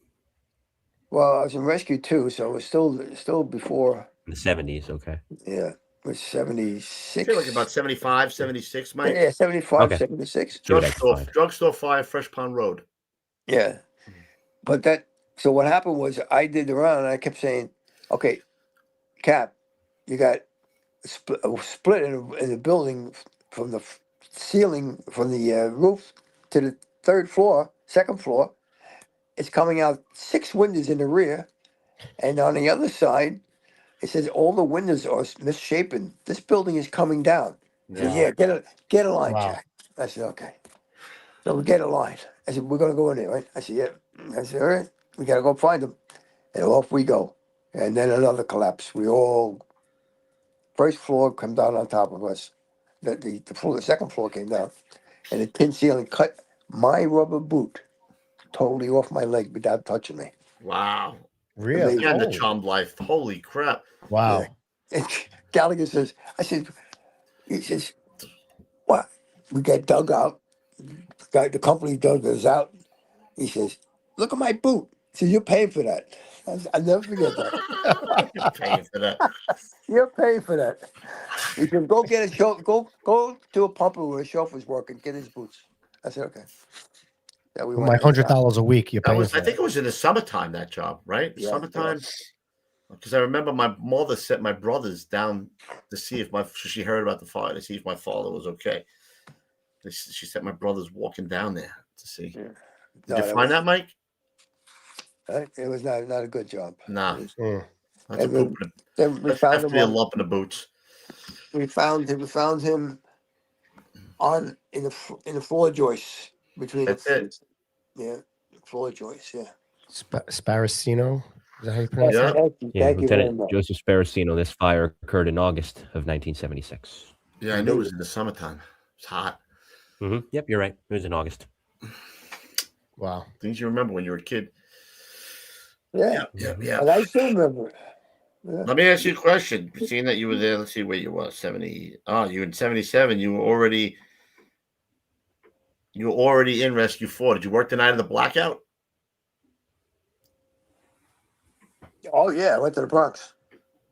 You went to the Bronx? Yeah, they special call Rescue 4 to the Bronx. Really? We just drove by. I was in the riots in 1968 and 283. So how was that? Shots being fired all over the place. Oh my God! Can you Guys imagine? had- We haven't got half the stories from this guy. We gotta have this guy on again, bro. He's got more stories to. in there. He might beat Mike Barone. I swear to God, he might beat Mike Barone. We gotta get him. We gotta get him an iPhone stand next time, though. We're gonna send you a Like this, laptop. Yeah. Courtesy of Getting Salty. I will personally come and help you set it up. Look at that. This guy's got more stories, man. That we Wow. haven't touched, we haven't scratched the Lord, surface. Amazing. Have not scratched the surface. That's a perfect. Oh, by the way, I was in there doing the rights. Yeah, they were. Oh, by the way, I shooting shot somebody. Yeah, when I was in the Yeah, you know. 2 shootings. You know, We were trapped. We were trapped in our firehouse. We couldn't get out because they were shooting the windows out, and we had police cars in the firehouse in 283 in squad, and we had police cars outside, and we would make a run. We have a police car, the engine, a chief, the engine, maybe the squad, and then another police car behind, and they had submachine guns. They had Wow. 45 caliber submachine guns. The cops. Oh my God. I remember hearing that from other guys that the cops would escort them to runs or fires Yeah, or whatever. Yeah, that's pretty. Well, that's they would get us into a box. They would get us into a street. There'll be a car fire in the middle of the street. As soon as we get in there to put out the car fire with a booster line, not getting off the rig, just try and knock it down. They would Yeah. throw shit off the roof, refrigerators, garbage, bricks. bottles, bricks. Yeah. Yeah. The cops would shoot at the rooftops. Man, the Wild Wild West, bro. 70s. Yeah. Insane. Do you ever think we'll see another time like that, Jack? I hope not. It's insane, right? not with the technology we have today. We have phones today. Oh my God. Yeah. Dude, that might have been one of the greatest lines ever. Don't tell me it was the son of Sam, please. I'll walk out right now. Right, I would've I would have too. believed it. I definitely would have believed it. And you mentioned, yeah, this guy, he had a parking ticket. We got him. I don't know. He was in a Volkswagen. Weird Something- looking guy. something Sam, I don't know. something Sam. He parked on a hydrant. We found. I would have been like, that's it. I'm leaving. I'm done. What's the picture with the guys with the guns? Oh, yeah, it's when I shot somebody. Yeah, Yeah, no yeah. big deal. Wow. Is he still packing today, Jack, or what? What? You still packing heat today? If I need to. There you go. Yeah. Yep. Like I said, don't mess with the carnies. You want the carnies in your corner. Dude, if the world goes to shit and there's a zombie apocalypse, I want the Carney boys coming to live with me, man. That's all I'm saying. You got to have a skill. My wife keeps saying that. My wife's like a prepper or whatever it is. Yes. She's like, you can't come stay with us if you don't have a skill. I don't need to feed somebody or whatever. You got to have a skill. So I'm hooking up with the Carnies. That's for sure, man. Mhm. Oh, they Wait, got so your sons are all retired now from the PD, you said, right? Oh yeah. Yeah. They did good. They did very well. 35 years, you said, or somewhere around there? Each one did 35 years. Wow. Wow. Good for them. All in Nassau or spread out? One's Well, in Nassau, I think. All right? three of them were New York City cops. All three. God bless, man. Wow. And two of them got Nassau County. Mm-hmm. One of them got Freeport Police. He was a Freeport police officer. Oh, that's a good job, too, man. Detective. Oh, Wow. Good for them. Connie's done all right. I bet you they don't have a history like you do, though. Or maybe they do. Here's no, a picture of the one Connie boys. Yeah. I mean, they got a reputation. Mr. Carney's 86 years old, young, and his boys got to be up there, getting. My they've age, had to see right? some stuff. Yeah, Oh, yeah. I'm Sure. 57. How old are they? Let's see. 66, 63, 60, 63, 58, 59. Yeah, they Wow. definitely seen Yeah. some stuff too, man. Yeah, They they've definitely all, seen yeah. some stuff. Yeah. Working police in this Well, area? We got Sure. one guy that is a Marine first sergeant. He went over to Afghanistan 3 or 4 times, 2 Oh, wow. tours. We got my young son is a Marine also, a sniper. They're all. Oh, we very gotta have a Carney show with all the Carnies on, bro. Listen, we've had PD guys on I'm before. We had telling Kevin you. Barry on. What? Yeah. We had Kevin Barry on before from from the I'll PD have side. them on. You and Yeah. your sons? Holy shit, that'll be Carney some family funny show. show. Oh, yeah? You think that's good? Well, one time. Yeah, you're gonna need a bigger Well, screen, though. That's for sure. Yeah. Holy My, shit. yeah. They're good. They're good. They're good. I break their chops all the time. I tell them, you know, you're retired now, 35 years, and which you never did work anyway, 35 years. So now you're retired. What are you doing? I said, What are they don't you doing? feel bad? I'm 86. I'm still working. So let's talk about that. So you're actually a peer counselor, right? Oh yeah. And you visit firehouses, correct? And retirees. I And go anywhere. retirees for the counseling unit. Yeah. Oh, somebody wants to know if you have any grandkids. I have 3 grandchildren. Mm-hmm. 2 of them are cops. Holy shit! One is a Marine Corps major Wow. and a cop. Let's get all the Carneys on. Let's get the grandkids on, for crying out loud. You just want your own army. That's all. We can even go out by. Where do they live? Do they live in New York? Yeah, and they live all Long Island. We'll come out to right, Mike. We'll film it out of we'll do it. for crying out We'll do it. loud. We'll have take the all trip. of you sitting at the table. I'll hop on the train. Somebody said they're going to change the name of the show from Getting Salty to Getting Carney. Jose. I'm up for it, man. All right, so let's talk about your peer counseling for the counseling unit. So you visit retired guys and you go to firehouses, right? We do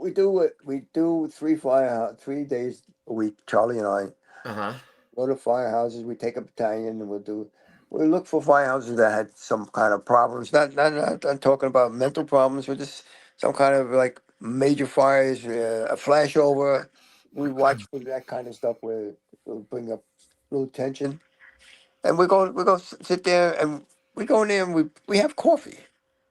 And we get the back room. They give us the kitchen, and Right. That's all we do. Talk to them, give our cards out, tell them, listen, you got any problems? We're here for you. I always say it's great because some guys wouldn't necessarily go down to the counseling unit, but you know, if other guys aren't around, maybe they'll walk in, sit down, have some coffee, and talk to you. Right? It makes it easier for them to say something to you.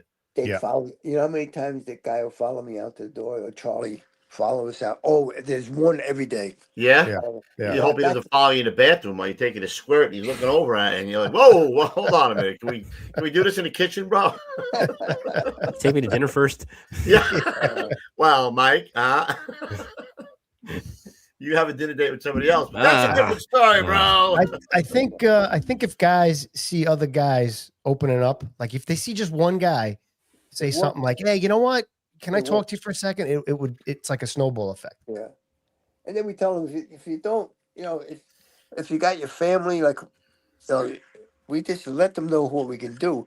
Your family, if your father's a retiree, you know, your mom may be a retiree, whatever. They got problems, give us a call. Yeah. We take everybody. I say that's great. I said because the kids and the wife take on a lot of the problems that the father comes home with. So it's a great thing. It really is. It's a great thing for the whole family. Yeah. We now have a program for children 4 years old to 24. Wow. They can do it on a computer without even going. That's awesome. Wow. It's for all the firefighters, all the retirees, including you guys. Yeah. Me? I ain't wrong. Me. You believe that? So I was asking you in the chat earlier, when the guys were coming around, some guys are like, oh, you know, we'll go in the kitchen and sit and listen. Do you feel like the guys are open to you now? And this generation of firemen are open to you guys, or they kind of like hold you off a little bit? I keep telling Charlie that got me into this because he called me on the phone one day. He said, "Hey, Jack." I said, "Yeah, Charlie." I see his name. He says, "Bring a gallon of ice cream and a gallon of vanilla, chocolate and vanilla, a gallon of each tonight." I said, "Okay, first of all, where?" He says, "To the hospital, but the psych hospital." I said, "Well, this is Jack Carney, not Jack Kelly. You're probably called." He says, "Oh, it doesn't matter. You bring it anyway." And that's how I got started. There you go. How long are you doing it now? 15 years. Good for you, man. Nice. Still giving to the brothers. Yeah, you got to get back to these guys. Yeah, maybe you should tell the cops about that. They don't. Oh no, I didn't do that. Did I go there? They got Your son's watching tonight. Oh, they called me up. Hey, say, I'll tell you. One guy calls me up and says, "Hey, Pop, I hate to tell you this, but you know, Mom's breaking my chops. She wants more money in the alimony. She said that you cheated her. She's gonna call you tonight at 8:00." I said, she can't call me. I got things to do. So he got me. Little bastard. Oh man, you bring back past memories for me. Oh shit! Did he say alimony? Oh, Ed is a perfect guy you could talk to right here. there you go. You know what we got to do, Mike? What? It might be time for the old school tip of the day. It might be.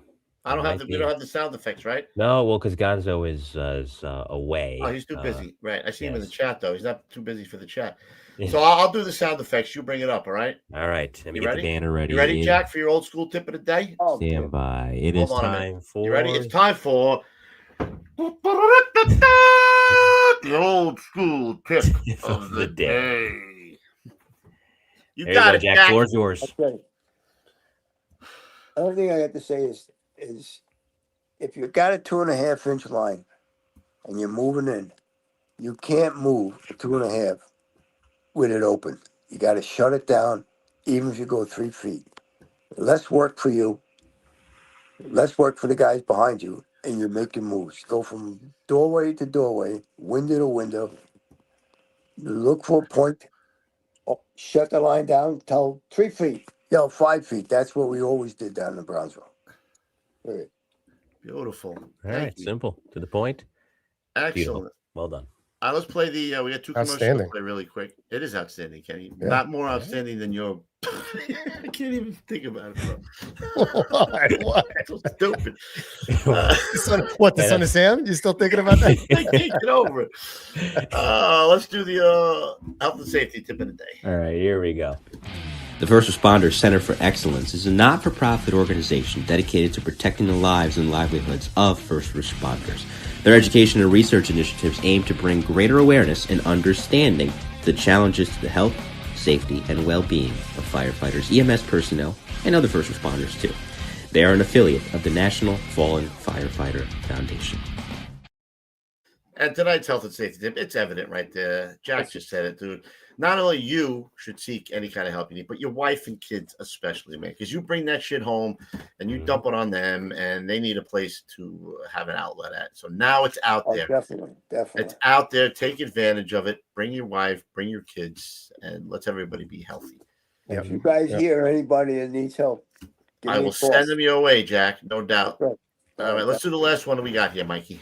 Which one was that one again? We have the Collectors Club. All right, yes. Let me find our friend from the Collectors Club, and here we go. We at the Gettin Salty Experience are excited to announce the launch of the New York City Collectors Club, a brand new spin-off of the FD Collectors Club dedicated exclusively to New York City firehouses. Here's the deal. No more worrying about stopping by a firehouse when the crew's out on a run, and no more rolling the dice on questionable patches and coins off eBay. With this club, everything you receive is 100% authentic, straight from New York City firehouses. And the best part?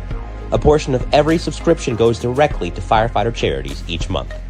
Now, because you're a part of the Gettin Salty podcast community, you'll get 50% off your first month. That means you can join for just $14.99. All you have to do is use the code Gettin Salty at checkout.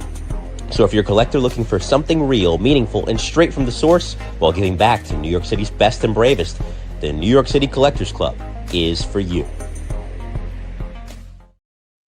Excellent. Use that. And he's going to be part of, as of the January 1st, we will be rebranding the Gettin Salty Apparel Company. And we'll be having a whole bunch of other guys coming into the fold. We have a leather guy. We have guys with the tools, the forcible entry tools. We're bringing all firefighter creative businesses onto the Gettin Salty platform. It'll be a one-stop shopping as of January, or close to January 1st. We're going to start and see what we can do. There you go. It'll be Gettin Salty's glory years. There you go. If you have a product and you're a fireman and you want to join the Gettin Salty page where we can get it out there, reach out to me at coopspodcast@gmail.com. And Jack, we got to have you on again with your sons and your grandsons. It'll be a hoot. We got to have Kenny on too. He'll be yes, and be sure to watch Kenny's Four Dudes from the Zoo on the Kitchen Table YouTube channel. Dudes from the Zoo. Make sure you watch that. Make sure you see Mike on Mike of New Haven. What is it? Mike the New Haven podcast. Yes. Mike. Yeah. Close. Yeah. Close. And Mike Jack, up in New Haven. thank you so much. I'll be speaking. Right. Don't Thanks, hang up Mike. yet. Don't go anywhere because we're going to meet up each other in the back room again. Don't click out yet. All right. So guys, I want to wish you guys the merriest of Christmas. Happy New Year's. I'm sure Louis does too. He will be back after the new year. We have a whole bunch of guests coming on. We have a whole bunch of stuff. Me and Mike are going to go out and see Procaccini. We're going to ride with the rescue eventually when he gives me a date. He's a very busy guy. Come on, Proc. Come on, Proc. We're going to spend the night with a very busy rescue company. Out in Connecticut, and we'll have kitchen table stuff. We'll be riding. Mike will be filming. It'll be a hoot. And Kenny, as always, thank you so much. Mike and Jack, God bless, guys. We love you guys. Merry Christmas. We'll see you after the new year. Take care, guys. Mike, All right. take Merry it, bro. Christmas all. On behalf of Jack Carney, Kenny D, Coobs, Gonzo, and Tank, I'm Mike Cologne. We'll see you next time. And for all my friends in New Haven, particularly my buddy Andrew Wood, 65, transmit the working fire, signal 73. We'll see you next time. I don't even know what that is, but go ahead. Codes.